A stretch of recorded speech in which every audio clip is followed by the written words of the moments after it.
So we're almost on the magical hour of 2 o'clock in New York City area, 7 o'clock in the UK, and 8 in Europe. From all the people that are tuning in, especially in the UK, they all just got home from working their hard day, and they are now getting a chance to meet one of their heroes at their own house on their laptop or phone.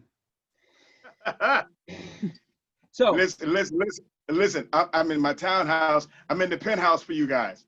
I came to the penthouse. He's in the penthouse. I'm in the penthouse for you guys. Penthouse. Yes, indeed. I had to make it special, baby. I know. I hear you. Okay, so here we are, 2 o'clock.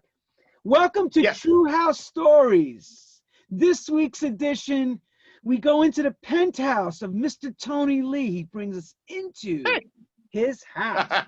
You know, there was a show that used to be The Rich and Famous. This is more about the musical famous that we know. The ones that had the chance to have champagne and caviar dreams. And this man is part of a generation that I call that's one of the most important changes in our music, was when the Paradise Garage introduced these wonderful black vocalists that were iconic. They didn't even know they were iconic. Their music made them iconic. And next thing you knew, they became superstars on the radio from the likes of Frankie Crocker on WBLS in New York. So, Toney Lee, I'd like to welcome you to another edition tonight of True House Stories, and we are so delighted and appreciative that you were able to clear your schedule. But before I even have him speak, this is what I want to say. I met Toney Lee in the 80s at a party when Reach Up was just happening, and he sang for us in Park Slope, Brooklyn. And that's right. We have now been reunited thanks to Mr. Victor Simonelli. And I told Victor this about 20 years ago. I said, I met Toney a long time ago back in Brooklyn. And Toney is as Brooklynite as they come, brother. They ain't no more Brooklyn than Toney Lee. No doubt. Jelly Bean, we must thank him at the Funhouse for breaking your record and on all the DJs and Mr. Larry Levan, especially Mr. Frankie Crocker, who's no longer with us, who helped my hero. Make your record a record heard from coast to coast. We like to welcome no other than Mr. Toney Lee. Thank you, Mr. Toney Lee. I wish I had the audience. Thank you. listen. I thank you so much to everyone there. Peace and love and blessings. Everybody reach to the top. Everybody reach up, don't stop. Everybody reach to the top. Don't stop. How you doing? First of all, Toney, first question I ask every artist that has done this. We know you were born from a mother and father. This part we know. But where does Toney Lee become Toney Lee, from the little Toney Lee to where we know him today? Musically speaking, you know, how does Toney become who he became? Where did this all begin for you? Well, you know, I'm thankful, brother, for humble beginnings of Brooklyn, New York, Brooklyn. You know, my family was a musical family from a church, Mount Lebanon Baptist Church, MLBC, in the house. My mother, my grandmother, they sang. My grandfather had a big jazz band called John English and his Society Orchestra, 40s, 50s, and 60s. And my brother, Arnie Love, you might remember from the song I'm Out of Your Life on Profile Records, was #1 in the UK in '85. And so from that beginning, my brother was in doo-wop groups. And they would come over the house, you know, they'd be singing Herbie and the Cats and my brother. And there was an upright piano in our living room. And I didn't play piano, but I always tinkle around with it. And hearing the music coming from my grandfather and his friends in the basement, rehearsing for a show, and my brother, music just got into my DNA, bro. And it's still in my DNA today. Wow. Yes, so indeed. who was your inspiration? Besides your brother being a big inspiration, influence, who was your musical inspirations that got you to find the R&B roots from the church side? Well, brother, from the R&B world, you know, you're talking about the Temptations, the OJs, you're talking about Motown, you know, and Stax, you know, Philly International, Teddy Pendergrass, you know, all of those, the greats that I grew up with loving music so much. My mother would see me and I would buy singles and I'd be writing down who wrote the song. and who arranged the song. And that stuff interested me from when I was like 13, 14. And my mom's was the one that heard me singing one day when I was 13 years old in my room. And she came in and she said, who is that? And I said, it's me. She said, you can sing. That's all I needed, bro. That's all I needed. Toney Lee was about to arise. Wow. And I was 13. Yeah. At 13. Yeah, man. So do you have any musical training, formal musical training, as far as vocals yes. or keyboard instrumentation wise? Well, I have training. I went to the Brooklyn Conservatory of Music for 2 years. I studied voice. His name was Mr. Arthur, I believe. And I did some off Broadway stuff. I did Guys and Dolls, right? I was the Stubby K character, then I was in bands. I guess the groups. Let's go groups first. Black Renaissance when I was 17. Chocolate Penetration when I was at 2021, and that was the first big group I was in Brooklyn. We were the best a cappella group you ever wanted to hear. We blow everybody away, and I mean everybody. And from then, I went to a band called Sundurance, and I was a lead singer of Sundurance. And then from there, I went on to venture out into solo work. And Nikki Brady, remember a song called Sure Shot? Ain't no way we can lose. Sure. Well, Nikki Brady, myself, and Colonel Abrams, the one and only, not gonna let. I'm not gonna let. Rest his soul. We all worked at American Express, and my cousin Derek from Status 4. We worked there at the same time. Wait a minute. Let me have this correct. So wait. Yeah. Colonel Abrams, who did Speculation? Ooh hoo hoo. You right. hoo. Yep. Oh. So who found who? Wait. So you had Colonel, your cousin from Status 4. Who else? And Nikki Brady. And Nikki Brady, the Sure Shot. That's Sure Shot. That's right.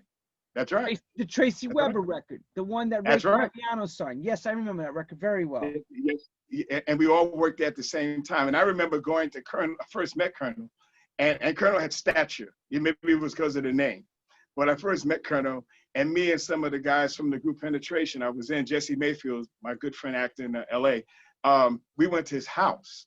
And at the time, his wife and his son, and I think his name was Freeman. I can't think of his first name, but that was his brother, and he was singing, and we started joining in. Man, we were harmonizing. It was a marvelous time, and neither one of us had any records out at all. None. It was just the love of the music, you know. And then from there, for me came Reach Up, and Colonel Morrison Freeman. That's his name. Colonel Morrison used to come to my shows, 82, 83. And then he called me and he told me, he said, T, he said, I got a jam coming out called Trapped. And I was like, really? I said, hey man, I'm happy for you. Well, brother, when Trapped came on the radio, it was all over. So I had Reach, he had Trapped. And from there we kept going, man. That was the Boyd Jarvis, Timmy Regisford thing for Colonel. Yes, sir. Yes, and sir. Who was behind the Reach Up thing that was going on for you? Who discovered you for doing Reach Up? Well, now that story goes to Nikki Brady, who worked with me at American Express, a producer and writer of the Tracy Weber song. He knew a lot of people. And me and him, by the way, fun story, we used to give halftime or lunchtime concerts, right? In the lunchroom downstairs, and we'd be slaying them. We'd be slaying them, brother. We did all the hits of the day, and he introduced me to Eric Matthew / Joe Tucci, who had Radar Records in the '80s out of Queens, and so he set up an appointment for me to go meet him, and I had a demo, and I remember the demo. Wow, how time comes back in your mind, bro. The demo had 3 songs: "Hooked on You," "Be My Love Tonight," and "You and Me." And Eric Matthew of Radar Records, he loved "Hooked on You," and that's how we met. And his studio was in the garage around Liberty Street in Queens, or Liberty Avenue in Queens. I took the A train there, baby. I know exactly where it is, South Ozone Park area, because I went to high school in that area. I know where his That's studio his was. mother and father lived in the house, and the studio was a garage turned into a recording studio. That's what it was. Yeah, yeah. Beginnings, baby. Beginnings. So paint that picture for someone that's across the ocean. You know, this is real New Okay. York back then. This is real New York. Like, you know, describe what this was like for somebody. You know, you're coming from Listen, Brooklyn it's on the about as train, real on New the A York. train. On the A train, you're coming. Yes, sir. So tell us the Yeah. story. Well, I'm on the A train, and I'm a little apprehensive. Never met him before. Talked to him on the phone, but you know when you get the apprehension that something good is going to happen. So I'm on the A train, and I'm chilling. Get off at Liberty. I walk over to his house, and I meet him. Short guy, had a little beard, but there was something pleasant about him. Met his mother and father, and we get in the studio, and I'm like, it was like Wonderland for me. You know, here's these instruments and these keyboards and all of this, and he had a big 24-track board set up, like the window right above the board, and inside we had mic'd, you know, for the singers, and we hit it off, man, immediately. You know, Eric was the kind of guy that he could hear something like that. And I remember there was another guy there named Nick Chisano, who was working as an engineer. And when we started working, just getting ideas, I remember telling Eric and Nick, actually, I said, I hear the bass line, ba-boom, ba-boom, ba-boom, boom, ba-boom, boom, boom, ba-boom, boom. So Eric said, stop. So he went on the Moog synthesizer and he started playing it. I was like, yeah, man, that's it. And then I said, here's the synth line. And he played that. And from that was what started to formulate what this was. Okay. So we're all excited, man. We started like, okay, this vibe is good. So he said, well, listen, go home, write some lyrics, ideas, come back. I'm on the same A train, Lenny.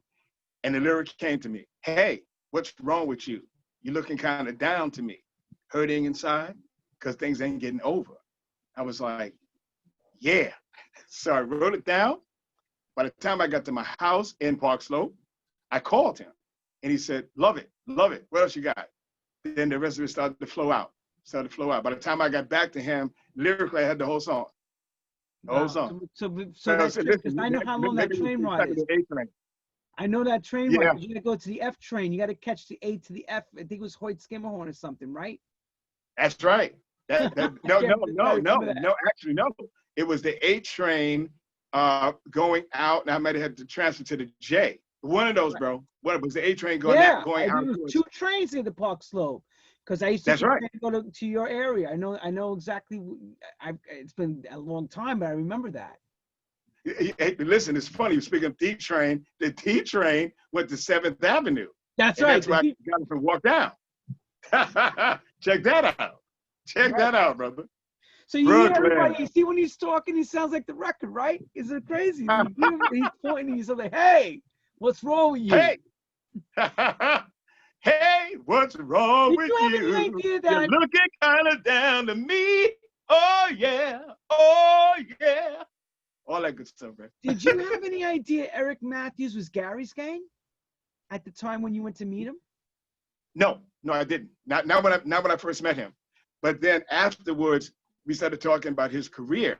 And he was telling me about Gary's gang. I said, yo, man, you're the one that did Keep on Dancing? He said, yeah. I said, I'm honored, bro. I'm honored. Because I love that record, Keep on Dancing. So did everybody. Saw them. I'm telling you. I think after a while, maybe a couple of weeks later, they taped it, I guess, maybe 6-7 months ahead of time. But I saw them on American Bandstand, Gary's gang. And I was really impressed then, Lenny. Very. I said, okay, this is going to do something. You know what I mean? So how many sessions was the actual vocals, all that good stuff to get the ending to what we heard? What was that all entail for you? What was that like? Well, I would say for my part, first of all, to my fans, the legion of fans around the world, thank you. Because you have kept the Reach Up record alive for almost going on 40 years. There's over 100 different mixes all over the world. I thank you so much. I want to let you know that from the bottom of my heart. I did all the vocals on Reach Up, Lenny. All the voices you hear on Reach Up are mine. he would have me go in and lay down a baritone, then lay down a tenor, then lay down a first tenor, then lay down some other notes. And before you know it, that's where the harmony started to bloom. So I would say for myself, and doing lead was quick because I was inspired, he was inspired, and he had a great way of just maneuvering you in the booth, just giving you little hints here and there, and then letting your soul just come out come out within the music and be able to have a grit and a groove. And I would say for me, I did it in about maybe 3 sessions. Now for him and Nick Chisano, they were in there a little bit longer, because I remember at that point he had that process that he would take records to the garage. And so there's no, Stop. Yes. Say it once more. Say the exact, not the garage where you were working in, but what garage are you talking about? Because these people have to know this. You have to explain this whole thing. Okay. There was a club. I can call it a club. I can call it a sanctuary in New York called the Garage. And it was the biggest and best in New York, hands down.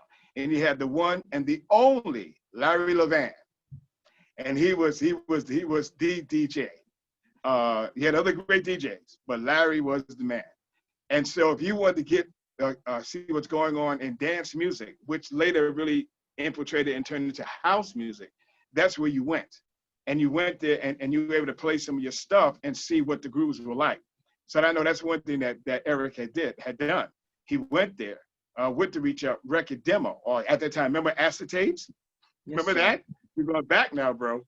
Acetates. And he went there with that, and he was testing it. And the test was turning out positive, very positive. And so after that, maybe like about a month later, he pressed it up. Were you going to the club at all yet, or did you go later? When did you see this record for the first time? Experience that the record you made and the explosion of this record. When was that experience? Okay, the very first time is 2 times as memorable. My video partner, now if you go on YouTube, all my videos are done by GB Bussey, who now lives in ATL. And at that time, he started off as a DJ. And he was at Club Ecstasy in Brooklyn, right? Kenny Floyd and all those great, William Day and all those great people. And he asked me to come down with the acetate. So Eric had given me the acetate to play to different places in Brooklyn. So I did. And I brought it to him. And man, he played it. I never forget this as long as I live. He's one of my dearest friends. He played it. He's playing it. He came out the booth. He said, man, this is awesome. He said, awesome. He was so excited. It was unbelievable. And he said, this is a monster hit, brother. And the people in the club at that time, I guess they heard him, and they were like, wow. And they started dancing. And that's the first time.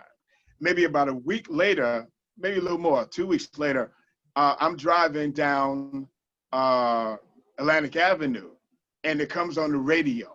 It comes on WBLS, Toney Lee, and the new record, Reach Up. And man, I almost crashed, brother. It was intense. It was intense, brother. That was a life-changing experience, right? Life-changing experience. An amazing experience I'll never forget. Never. And I've had many other records, but that first experience stays with me forever. Forever. Just an amazing time. Who brought the record to WBLS, to Frankie Crocker? Who was it? Well, I'm going to say that at the time, because I think this was, if I'm not mistaken, either the first or the second record on Radar Records, I believe he had some promo people, and somebody in this promo situation brought it up there to them. And they liked it immediately. Immediately they played it, brother. It was like no hesitation. You know what I mean? So thankful to those promo people that were working with Eric and Radar Records, because they helped to break it easy. Easy. Wow. Yeah. Great times, man. So 1982, 83, your life changes totally. Yes. Do you see the world from this? Do you start to travel? What starts from this point? Records being played on New York radio, of course. The endorphin levels are through the roof. All your people are calling you. You're now becoming, from club to club, strength to strength, as we called it back then. playing every show you can get. Where does this record take you from there? Brother, at that time in the journey, the one thing I knew I was going to be successful. Now, when, I didn't know, but I knew I was putting in the right ingredients, right? I had a band, and I was working with the band, and we were gigging at different places. And I was very much involved with my church and the choir. I was still in part singing with the choir. And everybody was calling me. All my friends were calling me. And the club owner started calling me and says, "Is that you?" And I said, "Yeah." So before you know it, man, it blew up. And I mean, blew up that I was getting like 50, 60 phone calls a day, bro. It was insane. My neighbors in Park Slope, Carlos being one, downstairs, you know what I mean? They were like, "We got a star in the house." And it was an incredible feeling to share that with my neighbors of all colors, of all races. Remember Park Slope? Park Slope was like a little small utopia of people. Yes. And the people just responded. I would come out my house sometimes, man. This was insane. Come out my house and people would start clapping.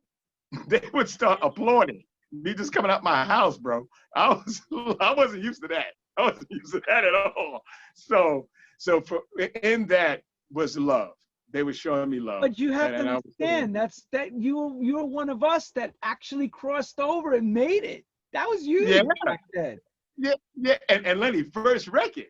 Now that's the great part about it, bro. Listen, cracked the first record out. Boom. And listen, let me tell you, first record success is a blessing and a curse, okay? Because you're trying to follow up that first record. We're gonna get to that in a minute, because you know I'm going right that way. So we're talking about the bright lights and the sexy city and all that. You got it all coming around you. Everybody's calling you. People don't understand how that feels when your phone don't ring, and all of a sudden you get 60 to 100 phone calls a day from everywhere and everybody. Who's this? It ain't you. It ain't you, no way. What? It's crazy. Crazy in the good way, though. Crazy in the good way, bro. Your track was categorized at the end of disco and before house. So what would they genre it back at that time? What would it be genred as for the people to understand? Well, I think it was more dance, you know, the whole dance, WKTU, you know, BLS, KISS, all of that. They were into playing dance music. Frankie Crocker told me this himself, that at times he would go to the garage or different clubs and hear what they're playing. He told me this. And he would hear what they're playing and see if it fit his format. Then he would bring it back and put it, because he's a program director, he would put it into the format. So Frankie was right on top of it, man. Like, he knew what was going on in all the clubs around the city. He knew it. And so he knew what people were dancing to, what was hot, you know what I mean? And so that, I think that was a great time for us as artists, especially being involved in dance, R&B music, because Frankie was right there, man. He was right there. And thank God for it. For all the artists that, you know, I had success during that time, you know, myself, D-Train, Will, you know, we can go on and on, Paul Simpson, you know, all of us, man. Oh, yeah. There's a lot of great names came out of that Paradise Garage. Larry Joseph, the names go on and on. It's unreal what that came from the Garage. Garage was a what I call like a rocket ship, because it was a microcosm of different nationalities and generations all in one room. So if you had a record that blew away that dance floor, that was like a sign of New York City. You knew if that record was going to make it there, you knew it was going to make it everywhere. Everywhere, brother. And Lenny, to answer the second part of your question, clubs. What club did I not play? Well, let's hear that. Which club did invite you to play? How about none? How about no club invited me not to play? So let me give you some names. Here we go. Regine, Bentley's. Yep. Leviticus. Yep. Wait, stop. At Leviticus, I played their tracks twice. The third time I brought my band, right? The Toney Lee band, an 8-piece band. And at that show was Phyllis Hyman. She was just in there. And when it was over, she came up and congratulated me, and she kissed me on my cheek. I didn't wash my cheek for like a year, bro. A year.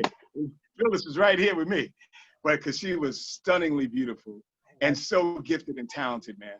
So gifted and talented, bro. So yes, continue. Go ahead. What else?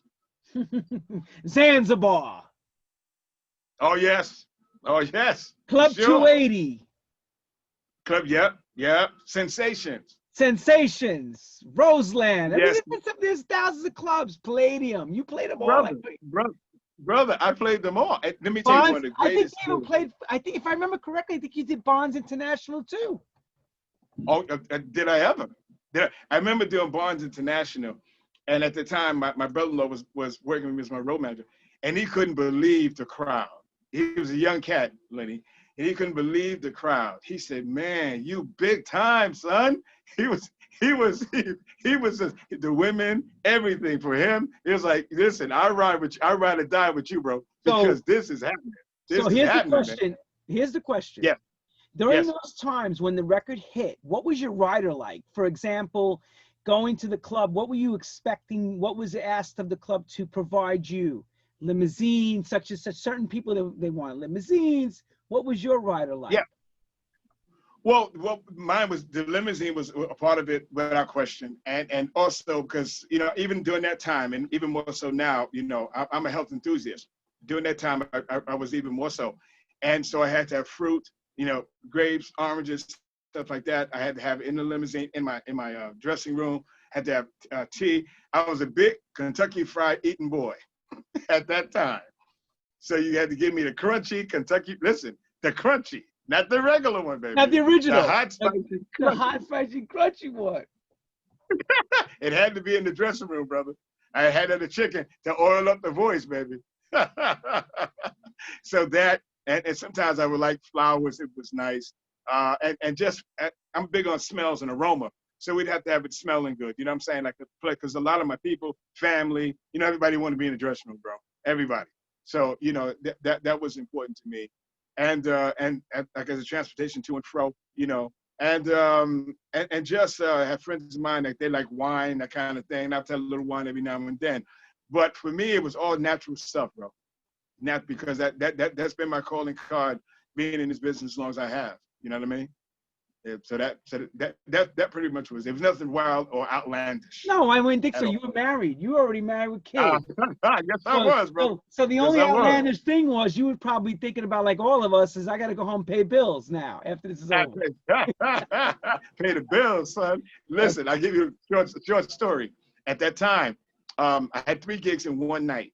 It was Zanzibar, it was Fun House with Jelly Bean, and Zanzibar Jelly and Club 88. Same night, same gig, same night. And I did all 3 gigs in the limousine. In the limousine at the time, my wife, my road manager, the background singers. We're in there, bro. And I remember, brother, counting 10 grand. Just that one night's work, 3 clubs, 10 grand. And we were in the limo, and this is 82, 83, going over the bridge. And I'm saying, this is good. This is good. Can we keep this ride going, baby? Because this you kept saying, you kept going, life's good. Life is good. Oh, damn good. Life is good, son. So I'm not complaining. So now you're $10,000 richer. Of course, there's a lot of gigs going on. What was the greatest gig at that time for you that stands out? The greatest gig? Woo! So many, brother. I'd have to say the Copacabana. Copacabana, I'd always wanted to play it. I was a big fan of the Rat Pack back in the day with Sinatra and Sammy and all those great guys. I was a kid, but I was very much influenced by that whole genre of what they did and them performing there separately and together at the Copacabana. That was a big thing for me, man. And the Red Parrot. Red Parrot was the other one. That was another big thing for me. That was a biggie. Because I knew that the acts that are going there before me, and now I'm going to be one of the acts playing. The Garage. A quick little story. Gwen McCrae, I think her name is called Funky Sensation. Am I correct? Yes, that's one of her big records. Right. Yes. Right, yes. Right. Well, that was a big record along with Reach at the same time. And so they had me to come down there, and I opened for her. And you know, it's a New York crowd, bro. She wasn't from New York. It's a New York crowd. And Reach just, it was pandemonium. It was crazy. And so they loved it. Good performance on my part, felt great. Came back in the dressing room and I heard her manager, I never forget this, I heard her manager say, "Why didn't you tell us that guy was that good?" I never forget that as long as I live, never. Because I went on before her, right? Now, her record was big, no question. Oh, but I don't Bucket think she Sensation was huge. It was a huge record. Huge. But I don't think they realized how big Reach Up was in New York. To a New York crowd. That was an anthem, though. Exactly, brother. I think they realized that. And when they did, Lenny, it was too late, baby. It was too late. It was already done. As we've had done. I know. As we've had the greatest gigs, we've also had those bloopers and blunder gigs. What was the one that hit the worst for you that you said, "Oh my God, this is so bad"? That you would like to share it with us. Okay, because brother, there's a lot of them. But I'm gonna give you the topper. Celebrity Club, Harlem, 135th Street. I get this suit design, blue suede. This is in the fall, like October of '83, I believe, something like that. And so I get this blue suede suit design, beautifully cut, everything. Got some blue suede shoes, bro. I'm ready. A powder blue shirt. I'm ready to dance the night away and do my thing. Well, my brother's my road manager at the time, Arnie Love. I get up on stage and we have a blast. Well, brother, I'm up on stage. The heel of my shoe comes off. Comes off, Lenny. So here I am, a dilemma. If you step down, you're going to look awkward. You're going to look like this. You're going to look like this. So tell you what you're going to do, Toney Lee. You ain't stepping down. So, brother, I started hopping on the stage. I hopped all the way to my dressing room, singing "Reach Up." Everybody reach to hopping. I never came down on 2 feet, brother. I never did. And the people in the audience like, look at his energy. And I was like, y'all don't know. I lost my heel. And you ain't gonna know I lost my heel. Right. So we know now. We know now. They know now, bro. They know now.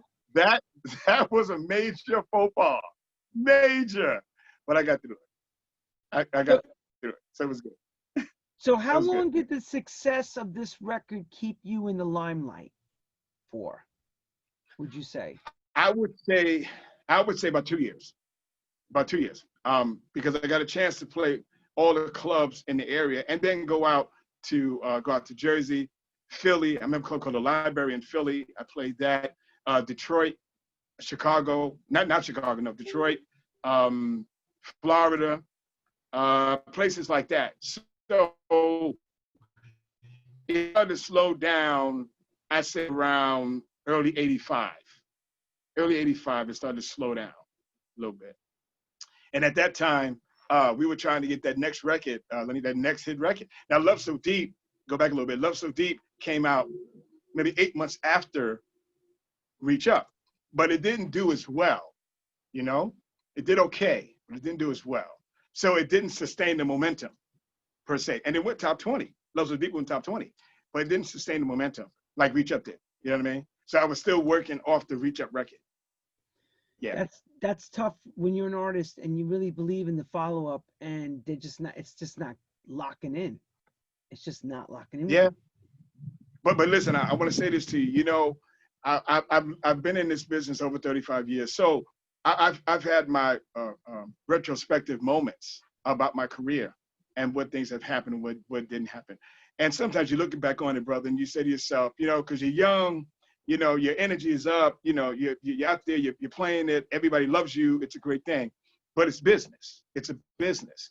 And as much as I loved Love So Deep, and it was a good record, I'm a writer. So for me being a writer and writing Reach Up and writing You Ain't Really Down, if I had to do it differently, I would have done Love So Deep, but not as a second record. I would have continued and wrote another song. You know what I'm saying? And I was writing at the time, but it was just presented to us, and I just kind of went along with it. But understanding now how this business is, writing, publishing, production, that the more you write, the more you establish your own sound. So, you know, I would have done that differently. I would have done amongst some other things, but definitely that. So at the same time, and I still love to be the same.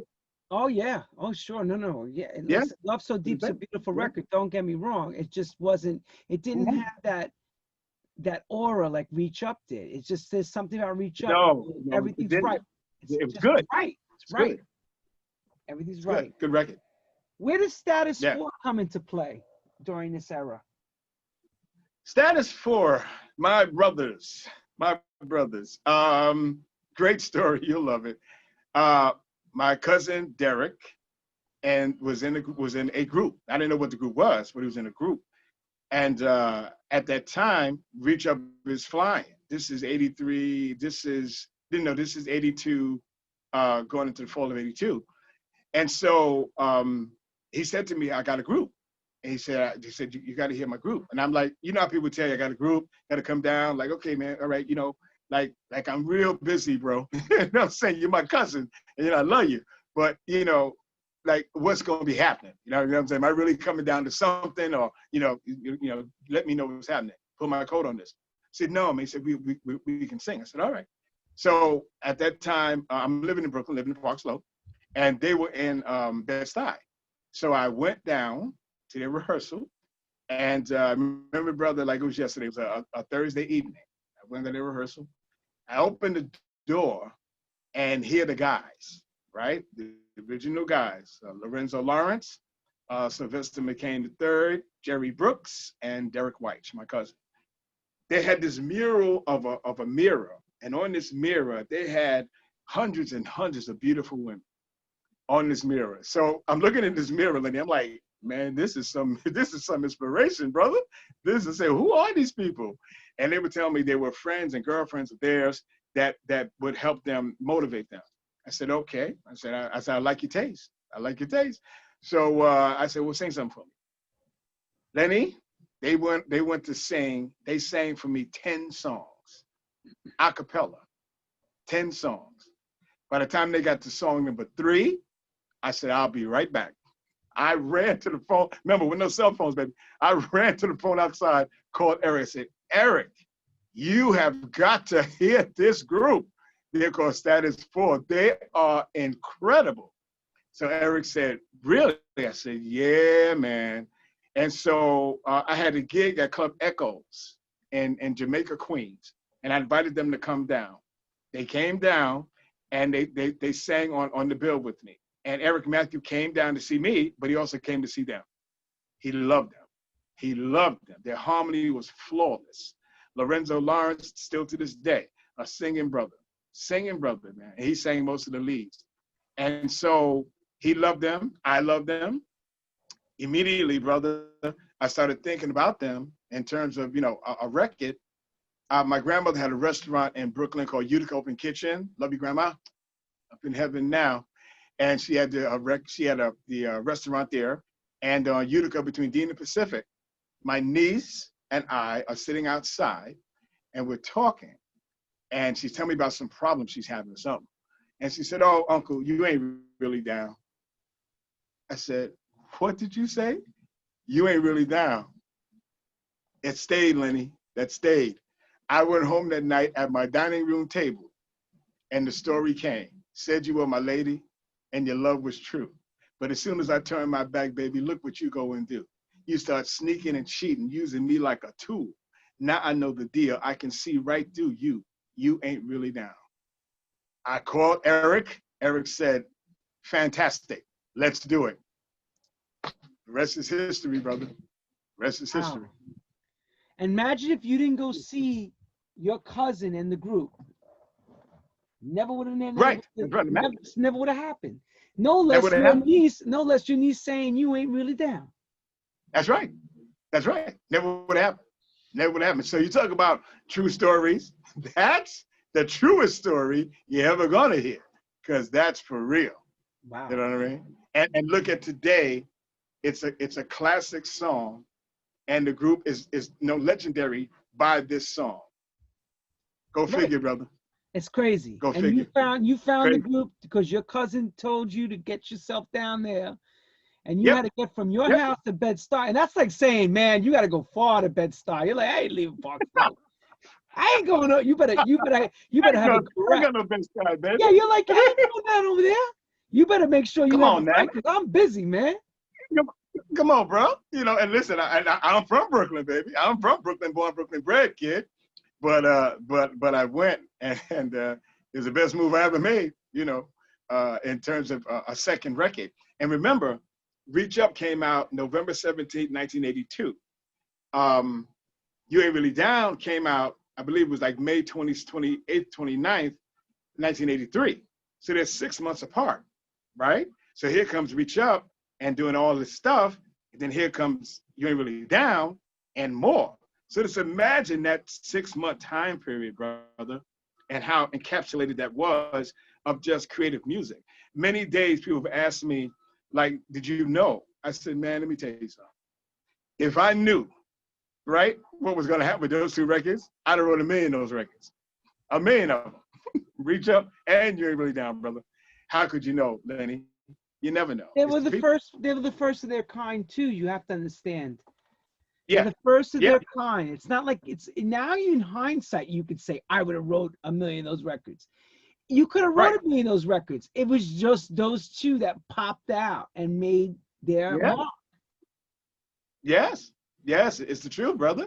You know, and Eric, to his credit, when he played us the first demo that he demoed up of You Ain't Really Down, it was all right, but it was more a dance type of song per se. Then he went back in the lab, and this is all credit due to Eric Matthew. He went in the lab, brother, and he came up with a version that had Latin flavor. If you remember, 83, the dance music scene was evolving into that. You know what I mean? Where you had the Latin influence. So to me, he was ahead of the game because he had the doo-wop vocals and a Latin influence with a great groove, and it all worked. It worked. And to this day, brother, to this day, there is no other record that sounds like You Ain't Really Down. No, it's true. None. And I've heard them all. None. Not one. Not one. Truly a unique record. Truly. I hear that. So after this period goes, 84, 85, 86, house music begins. Where are you in amongst all this going on as a change of the guards happen, music styles are changing? Where are you in your life at this point? Well, at that time, I'm on my second label. 85, I was on a label called Critique Records, coming again through my good friend Nicky Brady, who's always been a blessing to me, and I hope I to him. And he was with some people called the I think it was the Bernstein Publishing Group, and they wanted to record. So Nicky called me.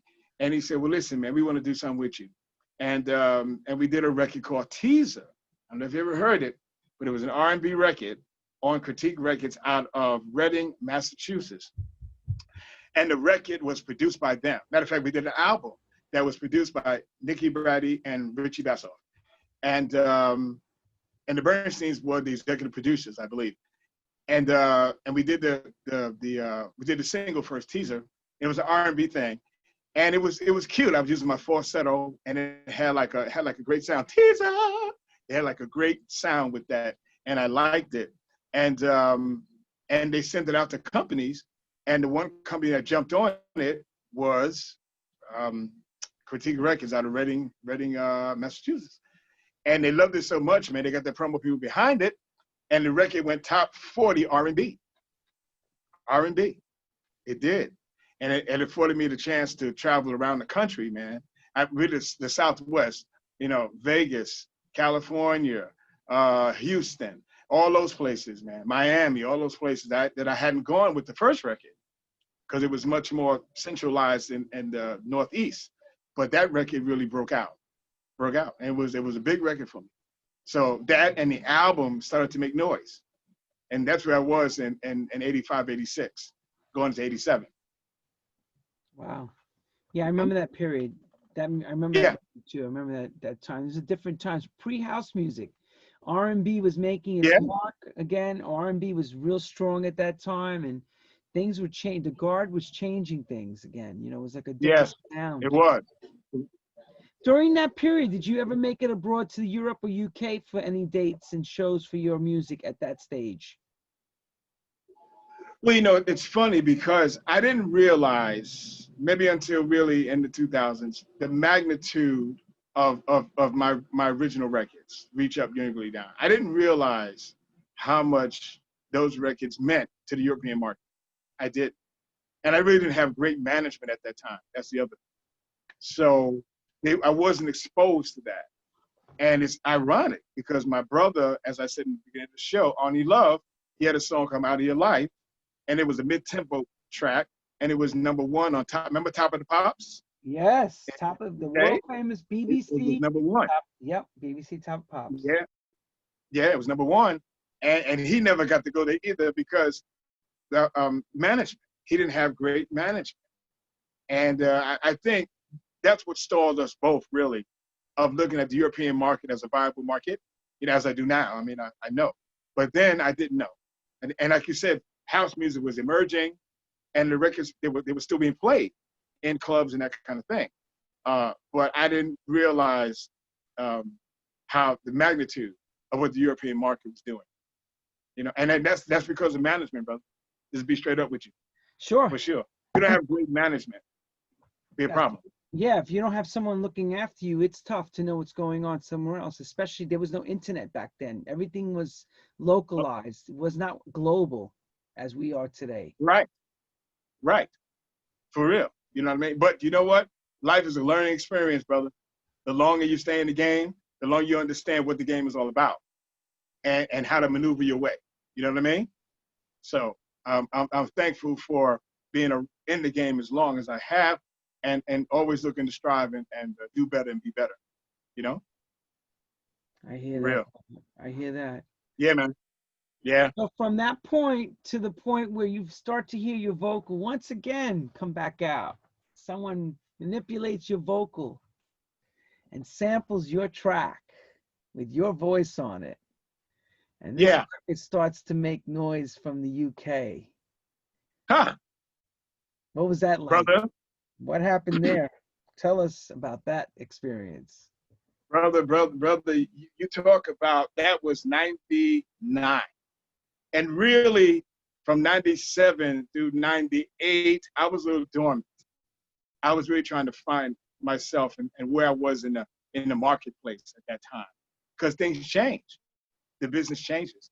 And so I didn't quite know, you know, I got a family at the time. I'm trying to, you know, make that happen. And I went into my second career. My second career was men's clothing. I always loved to dress. I've been dressing since I was 10 years old. And my mother was a seamstress. And my father would love to be a haberdasher. He really loved to dress. So I love clothes. And I love seeing people look good.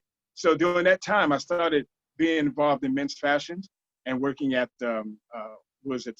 Macy's, Bloomingdale's, that kind of thing. So that was holding me over, you know, until something else would come through. And I remember something, you know, it's funny how the stories come back to you, man. It's 99. And my brother calls me April 10th, Lenny, never forget as long as I live, 1999. I'm not married at the time. I'm at a girlfriend's house. He calls me, says, man, something's going on with your record. I said, what record? He said, your Reach Up record. I said, what? He said, I don't know, man. He said, you got to call Eric. So I said, okay. So I give Eric a call, and he tells me that these people, Fats and Smalls, who are now dear friends. At that time, I didn't know who Fats and Smalls was from Adam. They sampled the Reach Up record and created a record called Turn Around, right? At the time that I found out about it, Lenny, it had gone gold. It had gone gold. And I found out about it in April. The record came out in September, October of 98. I had no idea, brother. None. So I found out about it. My lawyer at the time, and still as a consultant to me, was Carl Guthrie. You remember Gwen Guthrie? Ain't nothing going on but the rent? Mm-hmm. Carl Guthrie is her brother. Okay. May she rest in Carl peace. has been my lawyer and consultant for over 25 years. So I told him what was going on, and we got in touch with the label out of London. It's called Multiply Records. And to find out, sure enough, true, bro, the record had gone gold. So they owed me money already. And then we called everybody. We called all over the world to find out, because I didn't own the publishing, find out who owned the publishing for this music. We finally found out there were some people in Holland that owned it and sold it to people in Montreal. Okay, so that's the gist of the story. And from there, we sued Multiply Records. We got paid. We really got paid. The record business has been good to me. And from that, the record started climbing, and I started really doing other things. I opened my own label. You know, I started working with different artists. So it was a new life, brother. It opened up a new life for me, you know? And then the record went on to wait. Let's get the dark side. So this is there's a golden moment for you, but some darkness for some others. What do you mean the record was sampled and used without permission? Let's get that clear for people, because you know you got some laymen here. I know what that means. Okay. But we have to make people understand, what did you mean? What do you mean they use your voice? What are you talking about? As far as I know, there's only one record. It's called Reach Up. What's the turnaround record? Is that your voice on there? Well, is that your voice on the record? Yeah. On the sample, you know, that some people ask me, is that the same guy? I says, I know it is, but they don't really understand what that means. They saw the video, they saw a young black man, handsome, fresh, clean, good. You know, he's your man. He's Toney Lee as far as I'm concerned. So break it down, brother. That's right. Tell us what happened. Pecking order. Well, brother, I'm gonna break it down to it's eternally broke. Okay, the guy in the video was not me. So let's get that straight. You know what I mean? So that was a Milli Vanilli. Is that a Milli Vanilli moment? Without question, bro, without question. And so they thought. Now I heard through the grapevine that the guys that did the record didn't know if I was alive or dead. No one knew, because no one had heard from me in about 4 or 5 years on a major label, on a major schedule of what was going on in the music business. So when they took the Reach a record and sampled that part, the little part, hey, what's wrong with you? You're looking kind of down to me. They sampled that. Excuse me. Then what they did, they used the sample without permission. In other words, they didn't call me, a co-writer, and the vocalist. They didn't call Eric, right? Co-writer, producer. They didn't call nobody. They just did it, right? That has happened a lot throughout this business. Unfair, without question. Because your material is yours. You own it, ASCAP, the whole nine. How you gonna take something that you don't own and use it? Right? But they did. And then the record, surprisingly to them, as far as us as well, the record hit. And it hit all over Europe, bro. All over Europe. I mean, it was big. When we got the last tally, it was 3.5 million copies. And it was on at least 50. Cha-ching, Cha-ching, cha-ching, ching, baby. Ching-a-ling, ding-a-ling, ding, ching, ching. Listen, tell me make it rain? No, baby, make it thunder. Forget rain. Make it thunder, kid. It was a monumental. Where the hell were you at that moment? Where were you? At Macy's? Where were you doing? Ooh, you know what? I was at Bloomingdale's. At Bloomingdale's. That's the competition at Bloomies. That's right. And here's the fun part, bro. I'm at Bloomingdale's in Long Island.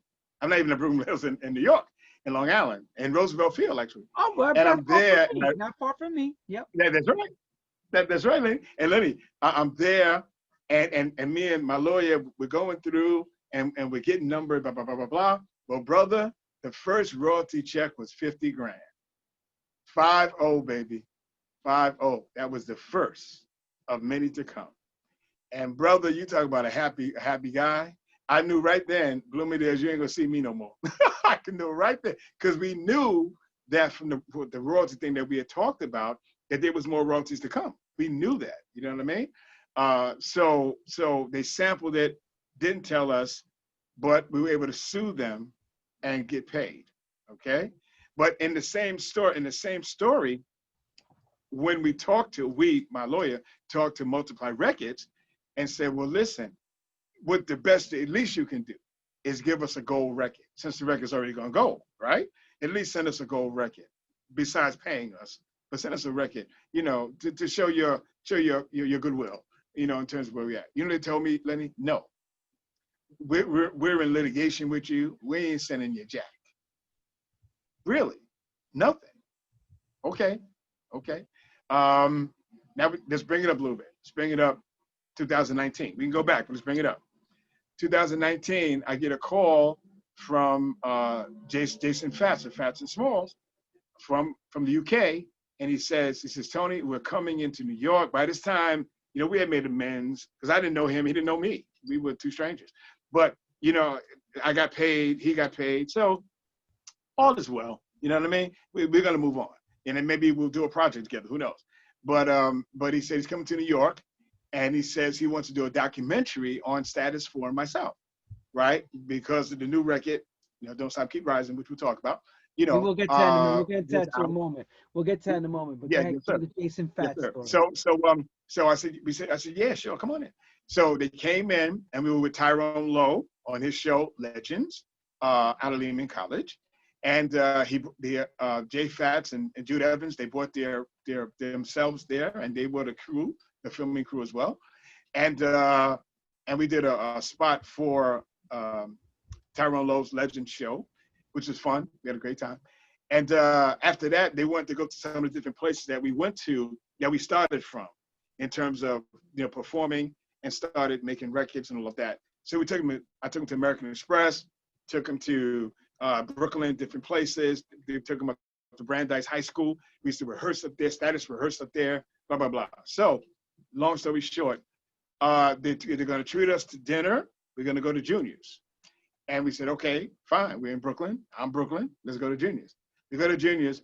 Jay Fat says, Toney, I got something for you. So I'm saying, after all this years, more money? Tell me you got a check, bro. Tell me there's a check in your pocket. That make you feel good. That make you feel real good. Make you feel good. Come on, tell me. Tell me something, bro. He said, I'll be right back. I'm going to turn so you can see it. You see this? Yes, sir. That's the platinum record. All right. The record turned around. It finally made it home. It made it home, baby. It made it home. Let's give it a hand. Made it home. Made it home. A record, wait a minute. A record that was written on the Alpha Train, A Train. Yes. A Train. Look where that record took you from the A Train, back from Brooklyn to England and back. Yes. God bless you, brother. I happen to be good friends with Jason. I happen to be good friends with Jason, and I know Russell really well. I know them a long time. There was no malice. I know there was no malice. They did what we all did. We honored all you guys, and we wanted to make great house records. And you guys had the voices. You were I say it again. You were the voice of our generation. Yes. The voice of our generation. Thank you, brother. Thank you. Appreciate it. Thank you. For sure. And now, those other vocals? Well, we need those other vocals for me to sample, make you some more money. Listen. I was telling Jay, sample the catalog, baby. If you can do it with that, let's go. You know what I'm saying? Let's go. Sample everything. Everything. He's a wonderful guy, and his partner Jude Evans, beautiful lady, and we had such a great time, man. And they shot footage for the documentary because we were supposed. We lost you. Hold on, Toney. We lost you, bro. Yeah, you go. Chicago for the big festival in July of this year, but all that had to be put on hold because of COVID-19. You know, but meeting Jay was wonderful. A great guy, great person, and he's the one that spearheaded this. He spearheaded that, and I'm forever eternally grateful to him for that. Now I told him, I said, listen, let's do another one. You know, we did one. Let's do another one, baby. We can do it. We can do it. Well, the times are right now again because, you know, as we know, the cycle of life comes back to where it always begins. And the 90s dance music scene was a culmination of the 70s and the 80s, the early part of the 80s. Sure. And now here we are in 2020, living in a pandemic, and we're talking about making records, and everybody wants that 90s sound. But when you go back to the 90s, you got to go back 20 years prior to what we were doing back then. Right. So you fit it all. You fit all the boxes, brother. All the boxes. I'm thankful, baby. I'm very thankful. Sure. And speaking with the pandemic, how are you living through this right now? What's your life now with going on? Oh, well, listen, brother, God has been good. I'm in great health, number one. I'm living in Jersey. Have the townhouse situation. Have my grandson and my daughter here with me, and it's a marvelous time. It's a marvelous time. I'm blessed, brother. You know, I'm in good health. I'm thankful. And during that time, let me go back a little bit. During that time of the record and going into the 2000s and all that time, I started a record label called TSRI Music. And out of that label came a couple of things. I'm going to show you. I wrote a book. Can you see the book? Heartfelt. It's called Heartfelt. Can you see it? Everybody get your copy. Get your copy of Toney Lee's Heartfelt. Get your copy. Heartfelt. Listen, thoughts and feelings from the soul is poetry, prose, and photography. Tony, pull the book back a little bit more from the away from the cat. Thank you. People, get your copy of. Where can they get this? Can they get on Amazon Books? Where can they get it? Amazon. Heartfelt from Toney Lee, the stories of his life and music. Yeah. So we did that, and then we did some singles. I'm gonna show you a couple here. My brother Arnie Love, right? We did an album called Expressions. Can you see it, Arnie Love? Yes, we can see Arnie Love right there. Yes, I can see it. Remember I told this big record, I'm Out of Your Life. On Prelude, 1985. We did a single and album with him. We did an album with Status 4. Hold it back. The same original guys. Okay, and this is on my label TSRI Music Media. And this was a contemporary gospel album called Finally From God's Point of View. Right. And so, and we remixed some of these songs for a house version. So you might hear some of that coming out soon. Okay. Okay. This is my single. It's called Get Up With Faith Every Day. That's me. Okay. And this made some noise. It did some good things. And then we had another Status 4 record called what was the name of this one, brother? God's Word, No Hustle. Okay, that was this record. And then my last record was called On Point, which is a record that's a gospel R&B kind of record. So in the ensuing years, I went into publishing and production of my own label, and was able to do some good things, you know. So how do you get the Italian? So how do you get the Italian stallion in your life, Victor Simonelli? Where's we call him Stallion. He looks like John Travolta when he was younger. How do we get him in your life? It's true, brother. It's true. That's my man. The Italian stallion. Where do we find him? I hope he's listening. He's probably laughing. From another mother. Okay. He's probably right now. If I know him, he's laughing. Go ahead. Okay, I'm sorry. I met him 2 years ago through my good friend, producer Paul Simpson. I was talking to Paul about something I wanted to do, and me, Paul, and Jay Mixon Dixon at the time was at KISS. Jay's now in Philly. Yes. But another good guy. I had a great guy, a good brother and a very good friend, and still in touch with him today. I spoke to him last week, and so I had a record called On Point, and what we did a gospel house version of it. And Jay mixed it and produced it. And so with that record, it got some play in London. That was about 2 years ago. More than that, about 3 years ago now. And we got some play in London, and we did a couple of things with it. And from that, Paul introduced me to Victor. And I met Victor throughout 2018. I knew about him all the time as a big house cat and just a great producer and a writer and DJ, actually. And met with him. Me and him met at Junior's, back to Brooklyn again, brother, at Junior's. And we sat down, and he said, I want to do a record with you. He said, but let's talk about this. Why don't me, you, and Status 4 do a record together? And I was like, wow, that kind of piqued my interest because I've written and produced music for Status 4, but we've never sang together. Right. So that was in the fall of 2017, went to 2018. And so we talked about it, and then we met him again, and he offered us an opportunity to do it. And so we did it. We got together with him, and it's one of the greatest things that we've ever done, you know? And so, and now, as you know, the record is now number 11, the 18 new mixes on the UK chart. So, yes, on the Music Week Club chart. Let's give you applause on that. Everybody, he's broken through the Music Week Club chart. Toney Lee and Status 4 with Victor Simonelli on the production skills. Let's give it up for those boys. Yes, sir. You know, we always joke about the Italian boys are as black as the black boys because these Italian, including myself, we've made some great records over the years, and our records seem to be more on the soulful side. So it goes towards that direction. Oh, yeah. Yes, brother. And I'm thankful for Victor because me and Victor are I think 5 days apart. Victor's September 7th, I'm September 12th, right? So it's the Virgo power. We're together, brother. That's funny because I'm the 21st. Wow. You're the 21st? Yes. Yes. Virgo in the house, son. Virgo power. Yes. That's what we do, brother. Listen, that's why we've been around so long. See, that's the reason, brother. You know, the power, baby. Well, yeah. Virgos have been told we're perfectionate too. We're very perfectionient in what we do. Without question. We have to be perfectionate. Without question, brother. Without question. If I'm going to do it. And detail. Yeah. Yep. Has to be right. It's got to be right. You know what I mean? Got to be right. So working with Victor has been a blessing. He's incredible to work with.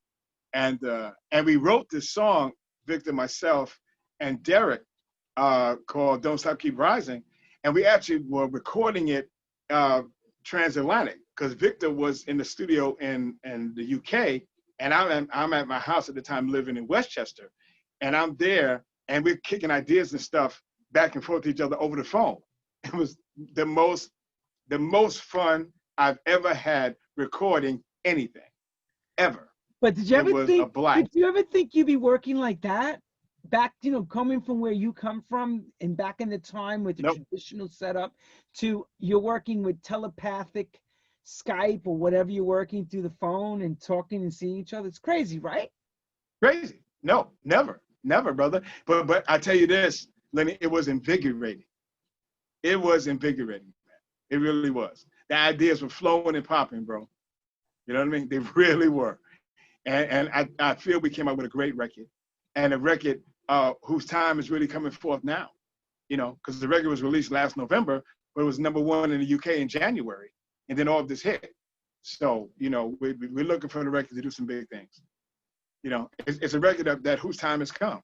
You know, what better way to describe how we can move forward as a people, as a nation, as a world, than saying, don't stop, keep rising.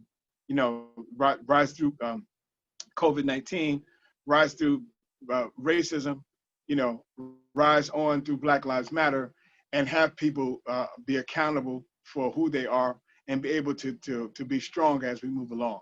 So let me stop you right there, brother, man. So I asked this question to CC Rogers and other, you know, CC was another big vocal like yourself, another, you know, he came up through house music.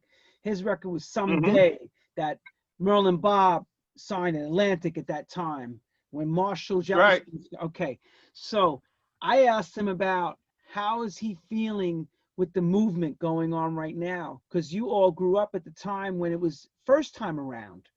So now we are here, BLM now here at this time. How are you seeing a difference, a change? Do you really believe we're going to see changes now? Where are you feeling this is going? Okay. Yes, I do. I do feel that we're about to change is about to come because young people are saying enough is enough. Whatever was laid in the past, 50 years ago, racism, bigotry, all of that, young people, young white people are saying enough is enough. It was by no coincidence that we were all home to see the murder of George Floyd. That wasn't by coincidence, brother, at all. You know what I'm saying? It was, we had to all of us as a people take a look at this and see how racism and bigotry still lives in America today. So by being able to see it, I think people said, okay, I can't run away from it anymore. I can't look the other way. I've got to pay attention to this and be a part of the change that's going to make the world better and not worse. Now, in saying that, in this past summer, I've been writing a lot of poetry. It's been a part of who I am. And if you would allow me, my brother, I have a piece that I like to read, which will kind of sum up some of my feelings about what's going on today and the racial tension and tone of where we are in the world and where we are. Is it possible I could do that? Ladies and gentlemen, Toney Lee will give you his poem of what we're dealing with life today. Please, by all means, Mr. Toney, lay it down. Thank you, sir. The poem is called In These Troubling Times, So Much on My Mind. In these troubling times, there's so much on my mind. Righteous anger, police brutality, time after time. What do we do? Injustice anywhere is injustice everywhere. Stand up and care about what's happening to us, to you, America. 16 violations. Where's the accountability against a white officer who should have been gone a long time ago? The process must be changed, or things will remain the same. Rioting and fires, Lord, please, please, take us all higher. We need a new normal in justice today. As much as we're different, brothers and sisters, we're all the same. We feel the same pain. How would you feel if that knee was on your brain? Selah. Beautifully well written and well said. Thank you, sir. And one thing, one major point you did mention, which is very clear. And I've spoken to my other friends of color of all races, and we've all said the same thing. This is the first time you see all these white kids together screaming. Yeah. It's no more. No more. No more. No more. No more, bro. No more. So for me, the poetry has been an outlet, you know, to say some of the things that are on my heart. I've always been very blessed to be an artist in music and to say things that can be uplifting, you know, that can be spiritual in its intent, but also giving you courage and giving you energy, positive energy to be able to move forward, you know. Reach Up was a big part of it. Now we're at the point where we're saying, don't stop, keep rising, you know, and we're saying that we can go further together than we can apart. So, you know, let's look to make this world a better place. If you listen to the lyrics of Don't Stop, Keep Rising, you understand what I'm saying. Can you sing a little? Can you sing a little bit of that for us? Let those people hear. Let your fans hear you sing it. Come on, clear that throat, brother, man. I don't know. I can try to give, see if I give you a little bit. Let me see. Hey, it's all in his hands. Yeah, yeah. Keep reaching. Oh, come on, you can. Woo, you can. Woo! Don't stop, keep rising. Don't stop, keep rising on. Don't stop, keep rising up. Don't stop, keep rising on and on and on and on and on and on and on and on. Hey, oh, don't stop. All right. Toney Lee with his current single, You Ain't Really the Status Quo. I could say You Ain't Really Down. I'm okay. With Status Quo, he's together, working with them.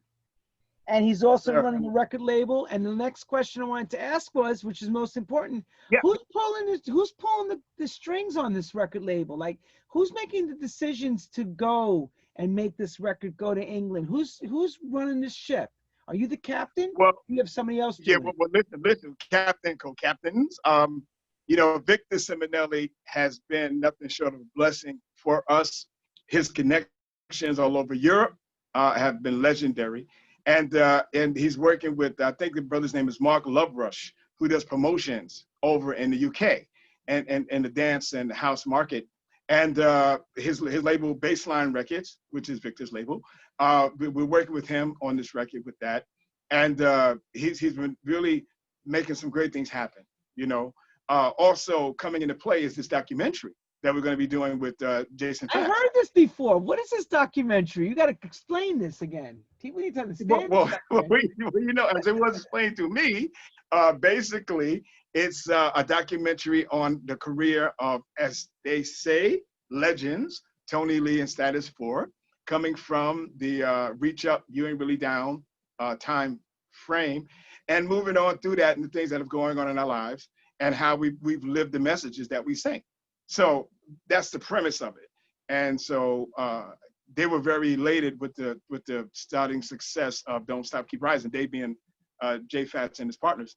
And so they wanted to do a documentary on us, and they approached us, and we said we think it's a good idea, and we did some shooting. We're far from it being over per se, but we're in the midst of it, and we're looking forward to doing it and finishing it, you know. And that's going to be something else that's going to, you know, work along with promoting the new record and things that we'll be doing.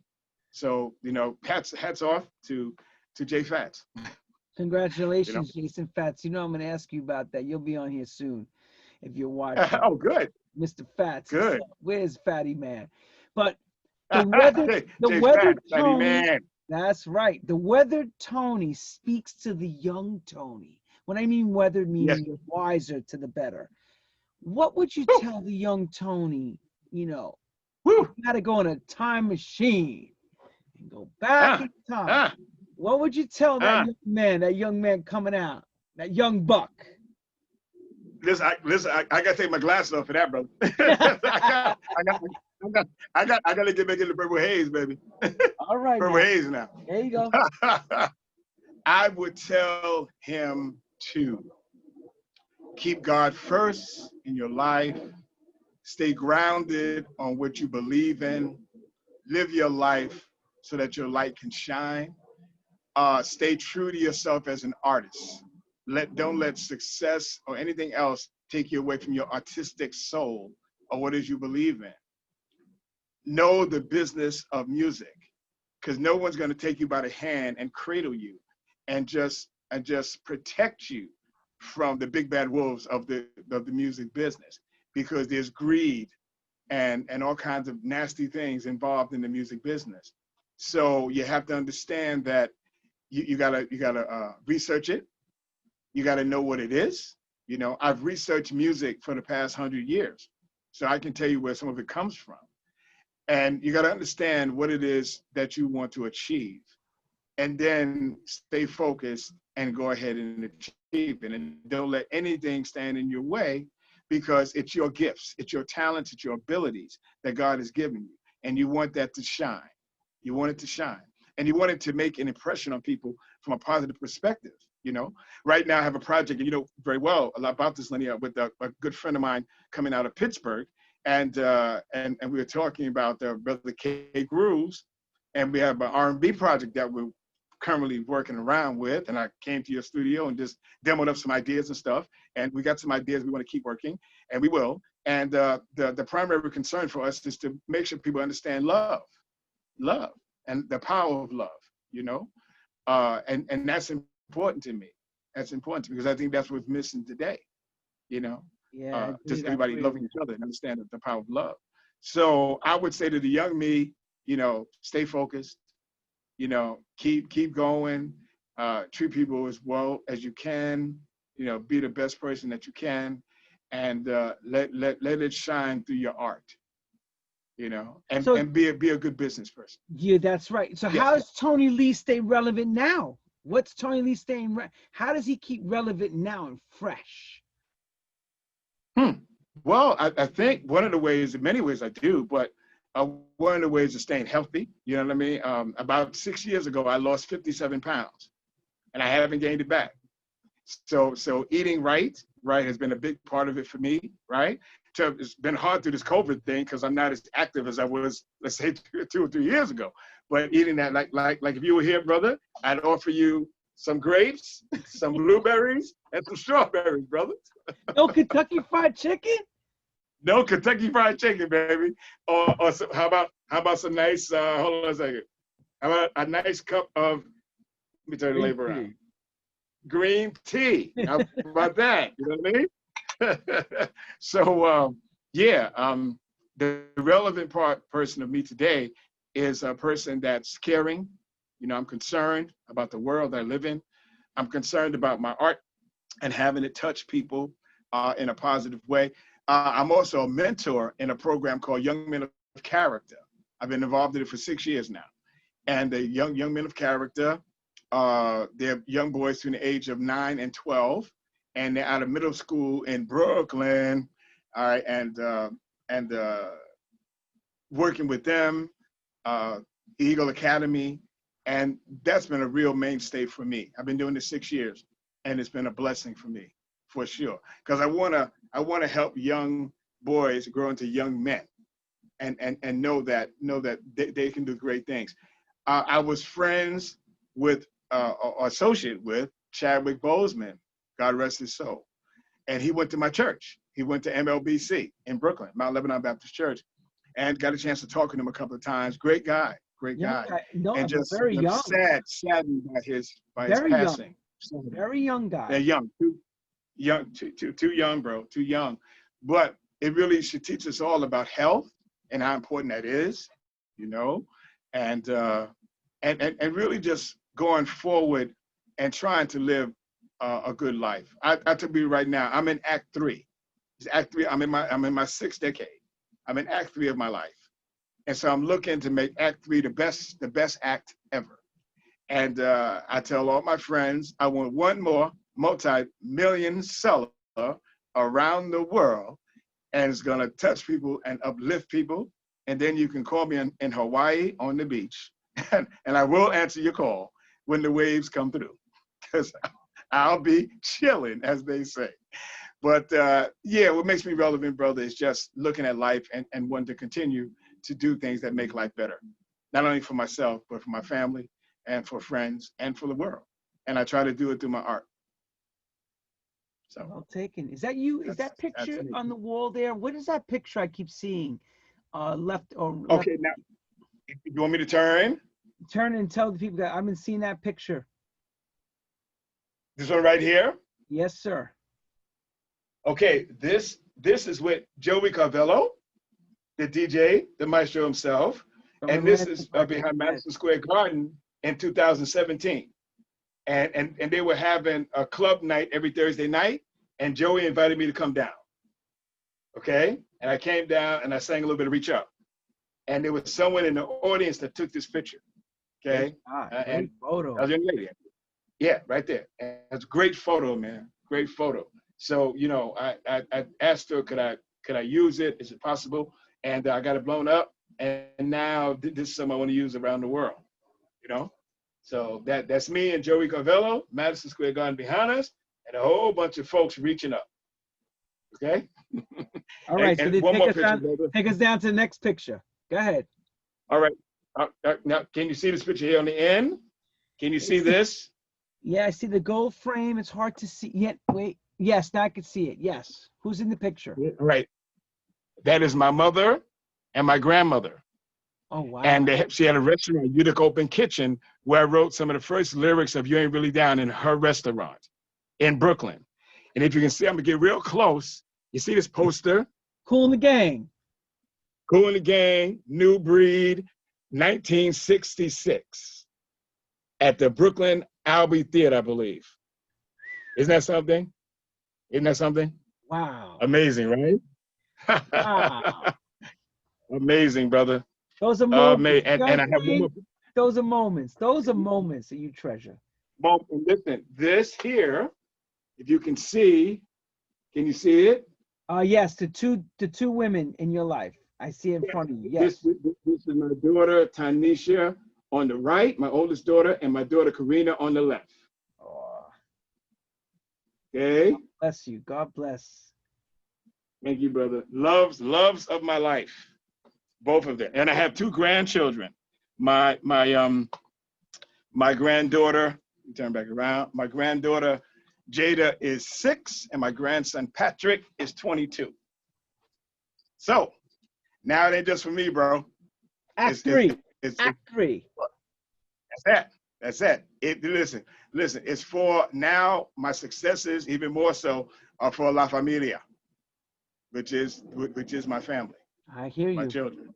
Tell me something. You know Do you believe in this antiviral thing that we're gonna have this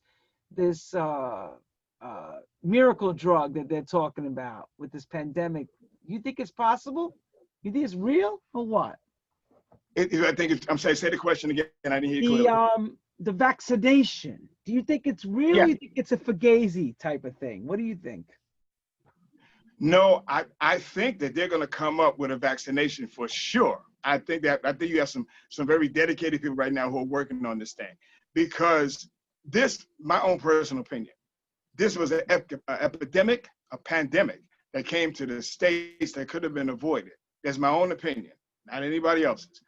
Because people were saying it came here in February, March. No, that's a lie. I believe that was here ever since September, October. Because we let millions of people come in this country that didn't know they had it. That's number one. They didn't know they had it. And by the time they got to these shores, right, it started to spread. And sadly, we've lost a lot of people. People who are just normal, everyday people. I lost 2 or 3 people in my church who are just wonderful people, man. Wonderful people.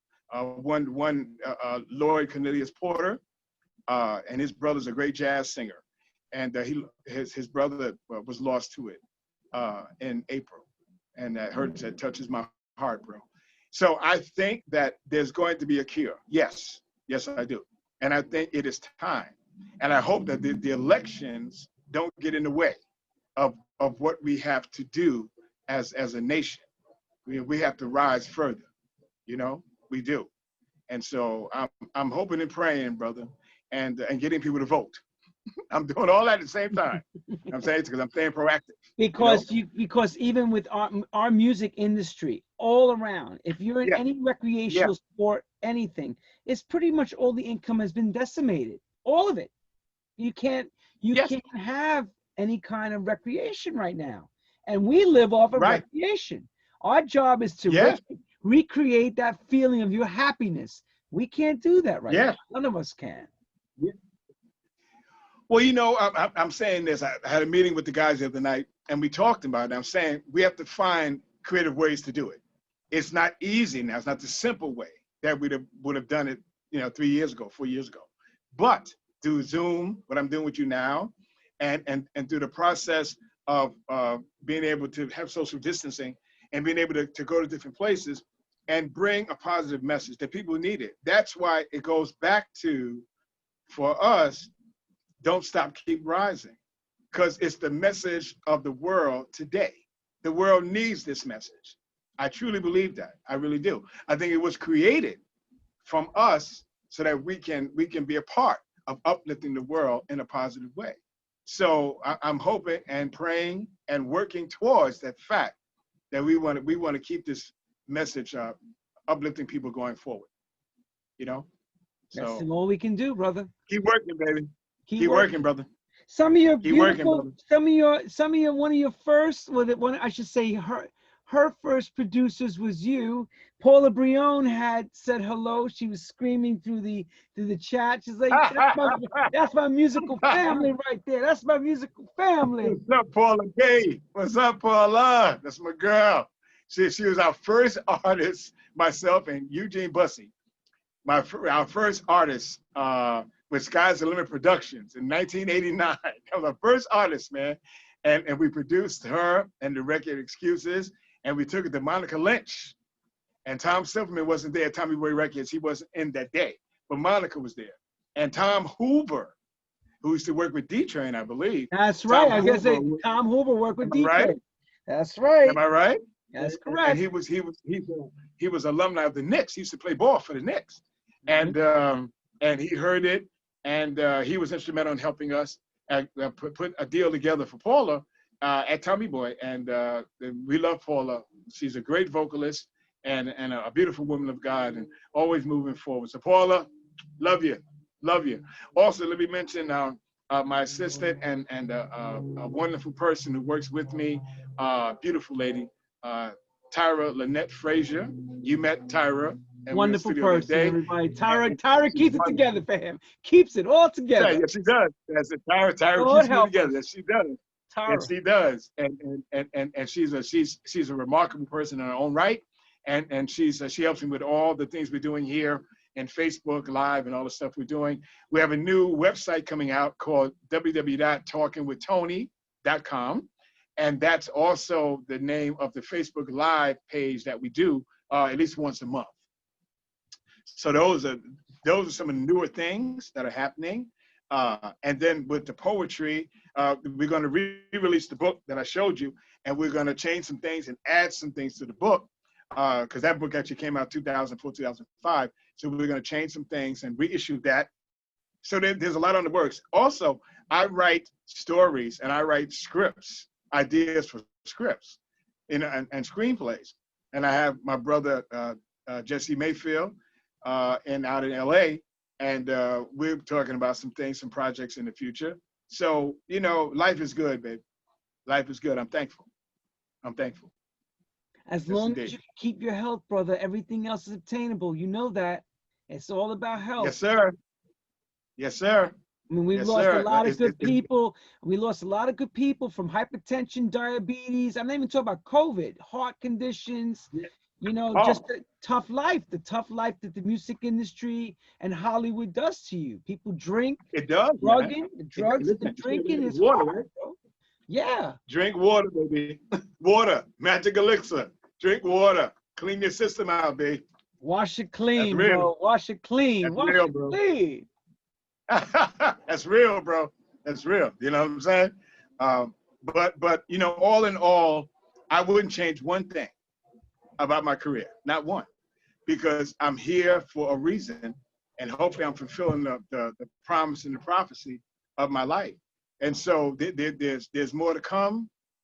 There's more lives to touch, to be positive. There's more great music or great art. I'm an artist, and I want to continue to share my art with the world. The next time we do something, I'm a painter. I like painting. I'll show you some things I painted next time. And, just keep growing from an artistic point of view. That's what I'd like to do. And hopefully, we'll continue to do and move forward. If we never have these discussions, we would never know the insides of what went on. Unless someone's on your lapel and is with you for the journey, we don't know.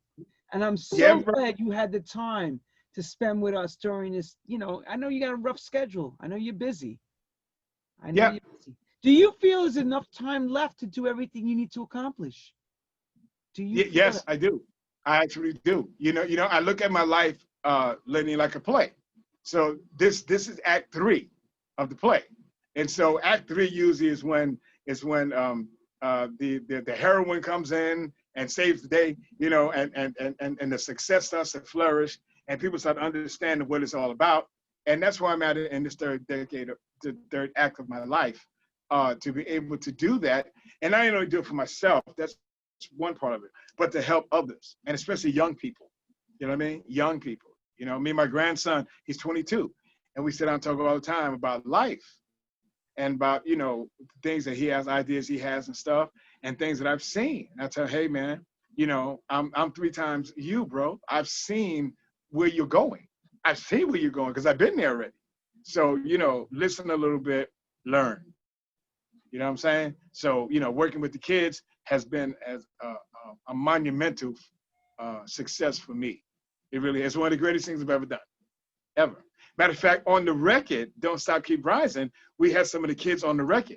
You'll hear them on the refrain. Listen to one of the mixes. Don't Stop, Keep Rising. That's them singing. We brought them in the studio. And that was a joy. Them, their parents, man, it was great. It was great. They loved it. They loved it. They did. They had to ask me for royalties though, Lenny. They said, listen, you got royalties for us. I said, look here, kid, you're 9. We'll see what we can do. We'll see what we can do for you. We'll do something for you. I promise you. You know what I mean? We'll look after you. We'll look after you. We'll look after you. We'll take care of you. Don't worry about it. We got you, bro. We got you. Don't worry. We got you. We gonna win. Big difference in business today, right? Big difference. Everything through the computer, everything through the internet. Things are so different from the old way. Different, bro. Very. Different. But Lenny, you've made this comfortable. You've made this awareness of where we are today. I thank you, my brother. From my heart, I thank you for having Oh, me on and touching base with the believe people, me, bro. everyone This has been seeing great. this is saying the same thing. Wow. It's wonderful to hear the perspective through your eyes, through your walking experience. You know, every day when you put that right foot in front of the left, there's another good day when you come up out of that. Yeah, place, brother. you Good, know? another good day. I always say that. Another good day, It's always brother. another good day. No matter how bad that day could be, you made it through it. That's right. You know, That's Nile right, brother. Rodgers said That's it. right. Another day above ground's a good day, baby. Good day, brother. And listen. I started reaching in 1982. I'm still reaching in 220. Everybody reach to the top. Everybody reach up. Don't stop. Everybody reach to the top. Don't stop. You know Don't the stop. part Keep I love. rising. You know the part I love when it goes, don't stop. Don't stop. I love that delay. Used to rock the garage, man. Just the acapella. Don't stop. Listen. I'll leave you with this. They said memorable moments. Memorable 1987, Harlem Week. They called me and said, Toney, we want you to come down to Harlem Week, Harlem State Office Building, 125th. Come down, block down from the Apollo. Come down, and we want you to be a part of the program. And if I'm not mistaken, would you be a part of the latter part of the program, ending the program?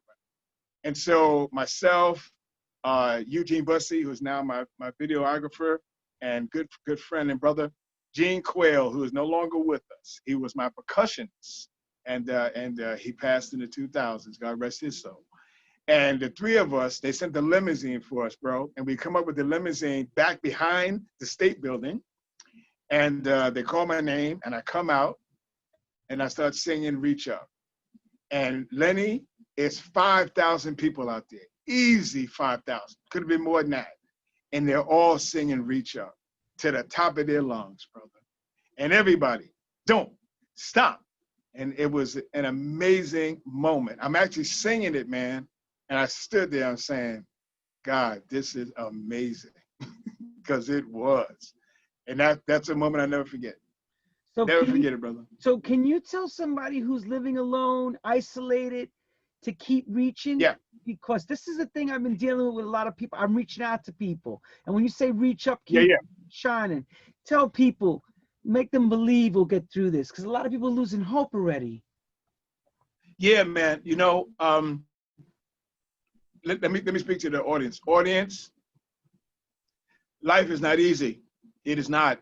And I will be the first one to say it. But keep hope alive, because hope is what propels you to the next step. And don't feel alone and isolated, because we're all going through the same thing.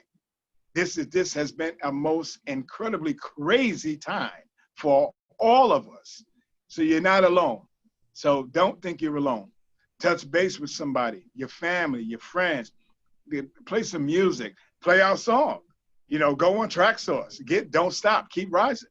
Because what we're telling you, as we're telling the world, that we're going to make it through this, and we're going to be better for it. So don't stop, keep rising. So I say this to you, my friend, who is alone, maybe a little desperate, anxious, right? Know that God is real. Know that life is going to get better. Know that you are valuable. Know that you need to move forward, and you can do it. Toney Lee is telling you, you can reach up. Just look within yourself and reach up, because you deserve to reach up, because there's joy in you. So bring that joy to somebody else. Okay? That's from Toney Lee. Toney, Toney, I'm going to leave you right there, Toney, but thank you. God bless you, Toney Lee. We love you. You are an icon. You are dance music. You are R&B. You are all that. You are a father, grandfather, friend. All you that, are kid. everything, all that and more. And he's got Act 3 to give us the last call. He's coming in for the show-stopping now, baby. Show-stopping, Bam. Toney Lee. That's Bam. it. Bam. He wants another multi-million-dollar record. He wants another That's called projecting. That's called I want it. And I want it for the right reasons. Yes. He wants it for the right reasons. He wants it for the right I do. Reasons. All right now. Yes, sir. Toney Lee, Yes, sir. thank you so much for spending your hard time with us, and we are Thank you. privileged to have such a wonderful person on the True House Thank you, man. Stories with Toney Lee. Tune Thank you, in brother. each and every week. Thank We you. love all of you for sharing this. Toney, there's some people that wrote so many wonderful things to you. Later on, you can check the feed and you can see what they wrote. Your fans are delighted that you took the time to come on. We love you. Thank you man. again. Thank you. Hey, And, Lenny, I'm going to see you soon. We're going to do some more work in the studio, bro, on that project. I got some ideas. So listen, you'll be seeing me soon, brother. I know okay? I'll be seeing you, Toney, and I'm glad you took my Thank advice you. and do the True House Stories because it's worth doing this.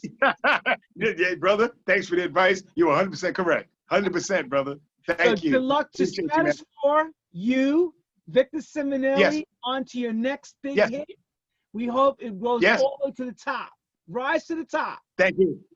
Yes, sir. Have a great night. Yes, sir. And thank you again to everyone around the world. Thank you for tuning into True House Stories. We'll catch you next Wednesday, same place, same time, same channel.